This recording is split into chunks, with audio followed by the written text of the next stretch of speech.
गुना जिले के बागेरी वितरण केंद्र के बाहर आदिवासी महिला किसान की तबीयत बिगड़ने के बाद हुई मौत के मामले ने राजनीतिक तूल पकड़ लिया। इस मामले को लेकर गुना विधायक पन्नालाल शाह के सिंहवासा क्षेत्र में आरओबी रेलवे ओवरब्रिज के भूमि पूजन कार्यक्रम में आक्रामक और आक्रोशित नजर आए। उन्होंने सीधा जिला प्रशासन पर सवाल उठाए और गंभीर आरोप लगाए। विधायक मंच ने मंच से अपनी नाराजगी जाहिर करते हुए प्रशासन से जवाब तलब किया। उन्होंने कहा कि जवाब तो हम लेंगे कि लंबी लंबी लाइन क्यों लग रही है, क्या बात है, बताओ ना, आपकी व्यवस्था कैसी है। उन्होंने प्रशासन की कार्यशैली पर सीधा संदेह व्यक्त करते हुए पूछा कि क्या महाराज साहब को बदनाम करना चाहते हो। विधायक ने चेतावनी दी कि रात भर वो महिला तड़पती रही, क्या कारण था। साहब से जवाब जरूर लेंगे, नहीं दोगे तो विधानसभा में लेंगे। दूसरी ओर केंद्रीय मंत्री ज्योतिरादित्य सिंधिया ने इस संकट को स्वीकारते हुए आपूर्ति की स्थिति स्पष्ट की। उन्होंने दावा किया कि अभी तक गुना जिले में 65,000 मीट्रिक टन खाद पहुंचा दिया गया है। इसमें से करीब 50,000 मीट्रिक टन वितरित भी किया जा चुका। सिंधिया ने स्पष्ट किया कि खाद की कोई कमी नहीं होगी। वितरण प्रणाली की अव्यवस्था को देखते हुए सिंधिया ने त्वरित कार्रवाई के निर्देश दिए। उन्होंने कहा कि वर्तमान में 15 टोकन लगने वाले केंद्र और 60 डबल लॉक के वितरण केंद्र हैं। उन्होंने आज ही आदेश दिए हैं कि शाम तक वितरण केंद्रों की संख्या बढ़ाकर 33 की जाए और उसकी सूचना भी शाम तक जारी की जाए। उन्होंने जोर देकर कहा कि खाद की कमी कुछ नहीं है और कमी नहीं होने दी जाएगी। साथ ही सिंधिया ने लोगों से ज़्यादा खाद का उपयोग न करने की भी नसीहत दी और कहा कि प्राकृतिक और जैविक खाद को बढ़ावा देना चाहिए। मैं जो कहना चाह रहा हूँ महाराज साहब, आप इतने में ही समझ लीजिएगा।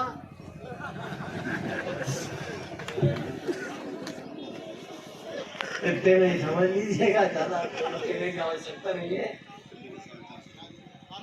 कलेक्टर साहब बैठे हैं, उसका जवाब तो हम साहब से ही लेंगे, कलेक्टर साहब से, कि भैया वो लंबी लंबी लाइन काय के लिए लग रही है। क्या बात है।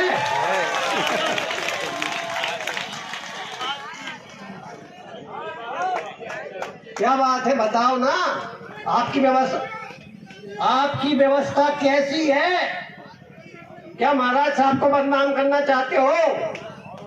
क्या महाराज के क्षेत्र में ऐसा हो रहा है? मैं कभी नहीं चाहूंगा इस विषय पे,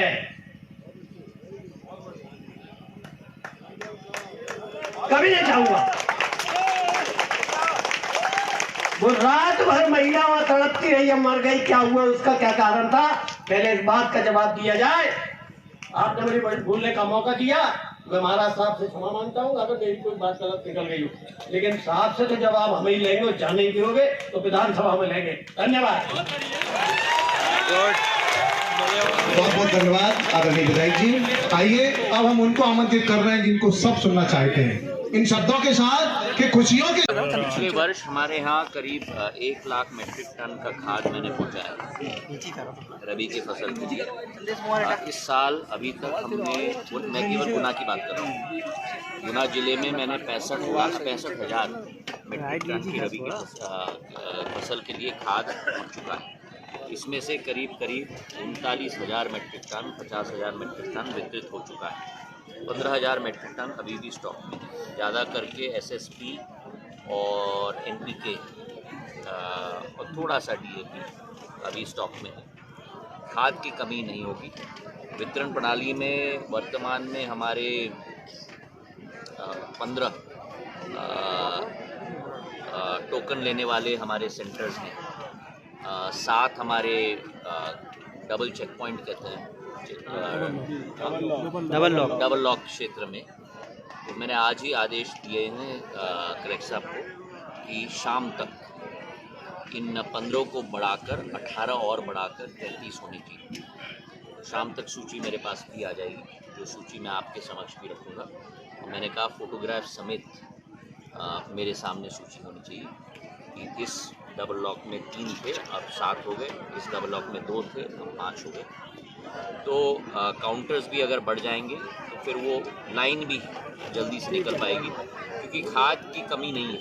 हमारे पास खाद है, 15,000 मीट्रिक टन अभी भी है और अगला रेक भी आते रहेगा। दिल्ली से मैं पूरी तरह से मॉनिटर कर रहा हूँ, शिवपुरी के लिए अलग, गुना के लिए अलग और अशोकनगर के अलग।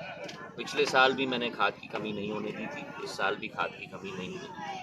लेकिन मुंड्रा हनुमान में भी मैंने जनता को भी कहा है और समझाया है कि एक तरफ है कि खाद का इस्तेमाल में जो बढ़ोतरी भी हो रही है और बढ़ोतरी के साथ साथ लोग व्याकुल भी हो रहे हैं, क्योंकि लोगों को लग रहा है कि खाद अगला रेक आएगा कि नहीं।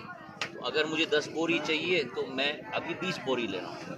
तो ये कृपा करके न करें, क्योंकि खाद पर्याप्त मात्रा में आएगा, नंबर 1। नंबर 2, जैसे जैसे समय निकल रहा है हम लोग उसी ज़मीन पर ज़्यादा खाद इस्तेमाल करते हैं, और ज़्यादा खाद इस्तेमाल करने से प्रकृति माँ की धरती के लिए वो ज़्यादा खाद जहर के समान है, और जो ज़्यादा खाद इस्तेमाल करने से उत्पादन भी निकलता है, उस उत्पादन से भी कई बार मनुष्य को कई बीमारियां भी होती हैं। पूरा विश्व जीवक खेती और प्राकृतिक खेती की तरफ जा रहा है। उदाहरण पे मैं आपको दे दूं कि जो 8 राज्यों की विकास और प्रगति में सहूलियत और मदद करने की जिम्मेदारी मेरी है, उत्तर पूर्व में सिक्किम एक राज्य में केवल प्राकृतिक खेती होती है, केवल 100% ऑर्गेनिक, और इसलिए आज सिक्किम का नाम पूरे विश्व में बन चुका है। देश के अंदर भी प्रधानमंत्री जी ने भी कहा है, हम सब जितने भी प्राकृतिक लोग हैं वो कह रहे हैं कि जीवक खेती और प्राकृतिक खेती की तरफ हमको बढ़ना चाहिए। उससे उत्पादन का दाम भी हमें ज़्यादा मिलता है, सर्टिफिकेशन भी होता है। तो आने वाले भविष्य, अपने बच्चों के लिए, आने वाली पीढ़ी के लिए ज़्यादा खाद इस्तेमाल करना लाभदायक नहीं होने वाला। अब ये भविष्य की बात है, लेकिन वर्तमान की जो कठिनाई है उसका भी समाधान है।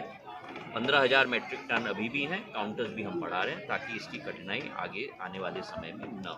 महिला की मौत हुई है, मामला एक मिनट, क्या कार्रवाई की जाएगी? मुझे बड़ा दुख है कि बड़ा दुख है कि जिस महिला आज हमारे बीच में नहीं रही, पूर्व पंचायत मंत्री महन सिंह सिसोदिया जी, कलेक्टर साहब, दोनों को मैंने वहाँ भेज दिया था।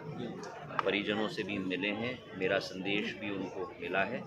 प्रदेश सरकार से राशि भी उन्होंने उपलब्ध करवाई है। दुख जो घटना हुई है वो दुखद घटना है, इसमें कोई दो राय नहीं है। मेरी संवेदना उस परिवार के साथ है और जो संभव हो सके हम लोग करेंगे।